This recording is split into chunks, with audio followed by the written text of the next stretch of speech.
कितने पैसे जे कल्ले दी 10 20 लाख का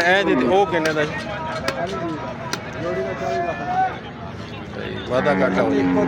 वादा घाटा मौके ते फिर कहता जाएगा केड़ा नंबर कोई दसो वाला नंबर बोलो जी अपना नंबर बोलिए 053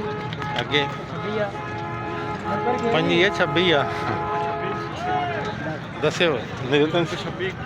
हाँ जी अगे 71 50 188 की नाम शाह साहब जी अच्छे ला लिया मंडी की जान जे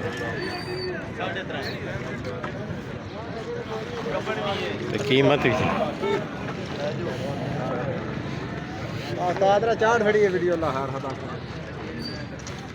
मैं उस्ताद ने वीडियो बना के पूरी चाड़ी है लाहौर हदा